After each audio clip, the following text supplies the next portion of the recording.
ఆరోగ్యమే మహాభాగ్యం. ఆరోగ్యానికి మించింది మరొకటి లేదు మన ప్రపంచంలో ఇక్కడే కూడా.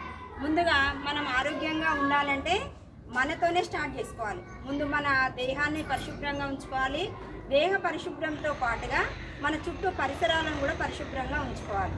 ఈ పరిసరాలను పరిశుభ్రంగా ఉంచుకునే దానిలో భాగంగానే ఈ 99 డేస్ కార్యక్రమాన్ని మనకు స్టార్ట్ చేయడం అనేది జరిగింది. దీనిలో భాగంగా మనం ఈ 99 రోజులే కాకుండా ఎప్పటికీ పాటించాలి. 99 రోజులు అలవాటు చేసుకుంటే కనుక ఎప్పటికీ అవుతుంది. కాబట్టి పరిసరాలు పరిశుభ్రంగా ఉంచుకోవాలంటే ఏం చేయాలి? ముందుగా చెత్త చెదారం ఏమీ లేకుండా, పిచ్చి మొక్కలు పెరగకుండా, ఇంకా మురుగు కాలువలన్నీ కూడా నీట్గా ఉండేటట్టు, అంటే మన పరిసరాల్లో మన ఇంట్లో ఏం నీరు నిల్వ ఉండకుండా మనం చూసుకున్నట్లయితే దోమలు ఈగలు ఏవి కూడా పెరగవు. చెత్తతోనే ఇవన్నీ పెరుగుతాయి కాబట్టి అవన్నీ పెరగకుండా చూసుకోవాలి అంటే నీట్గా ఉంచుకోవాలి. నీట్గా ఉంచుకున్నట్లయితే మన పరిసరాలు పరిశుభ్రంగా ఉండడమే కాకుండా మన ప్రాంతం అంతా కూడా పరిశుభ్రంగా ఉంటుంది, మనం ఆరోగ్యంగా ఉంటాము. ఇది పిల్లల ద్వారా అయితే తొందరగా స్ప్రెడ్ అవుతుంది.